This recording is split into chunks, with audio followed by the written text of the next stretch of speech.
रत्नागिरी शहरानजीकच्या भाटीमिऱ्या रस्त्यावर आज शनिवारी दुपारी एक हृदयद्रावक घटना घडली आहे. बेदरकारपणे दुचाकी चालवून विरुद्ध दिशेनं आलेल्या एका वाहनानं दोन दुचाकींना जोरदार धडक दिली. या भीषण अपघातात कोल्हापूरच्या एका 20 वर्षीय तरुणाचा दुर्दैवी मृत्यू झाला असून अन्य 4 जण गंभीर जखमी झालेत. ही घटना शनिवारी 10 जानेवारी रोजी सकाळी 11:35 सुमारास भाटीमिऱ्या एसटी बस स्टॉपजवळ घडली. संस्कार सरदार कांडर वय 20 राहणार पन्हाळा कणेरी कोल्हापूर असं मृत्यू झालेल्या तरुणाचं नाव आहे. या अपघातात इतर 4 जण जखमी झाले असून त्यामध्ये सुप्रिया सचिन बडवे वय 55 राहणार जाकीमिऱ्या ग्रामपंचायत रत्नागिरी, दिग्विजय दीपक पाटील वय 23 राहणार पन्हाळा कणेरी कोल्हापूर, अथर्व संजय भोईर वय 30 राहणार अंबरनाथ ठाणे आणि केशव राजबहादूर कुशवाह वय 23 राहणार सड्यामिरा रत्नागिरी अशी यांची नावं आहेत.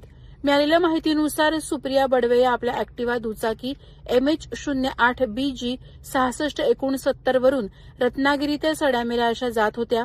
त्यांच्याच पाठीमागून संस्कार कांडर हा आपल्या दुचाकीवर MH09EH 1983 वरून मित्र दिग्विजय पाटील याला घेऊन जात होता. याचवेळी समोरून म्हणजे सड्यामिऱ्याकडून रत्नागिरीच्या दिशेने येणारा अथर्व भोईर हा आपला दुचाकी MH08BH 8445 वरून केशव कुशवाह याला घेऊन येत होता. भाटीमिरा एसटी स्टॉपजवळ अथर्वचा आपल्या दुचाकीवरील ताबा सुटला आणि तो थेट रस्त्याच्या विरुद्ध दिशेला गेला. तिथे त्याने समोरून येणाऱ्या सुप्रिया बडवे आणि संस्कार कांडर या दोन्ही दुचाकींना जोरदार धडक दिली.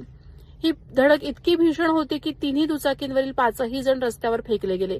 रस्त्यावर रक्ताचा सडा पडला होता.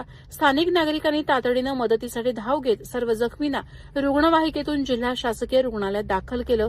मात्र उपचारादरम्यान कोल्हापूरच्या संस्कार कांडरचा मृत्यू झाला. घटनेची माहिती मिळताच शहर पोलिसांनी घटनास्थळी धाव घेऊन पंचनामा केला. सुप्रिया बडवे यांनी दिलेल्या खबरीवरून शहर पोलीस ठाण्यात नोंद करण्याची प्रक्रिया सुरू आहे. प्रहार डिजिटलसाठी दुर्गेश पिलणकरसह अनघा निकम मगदूम रत्नागिरी.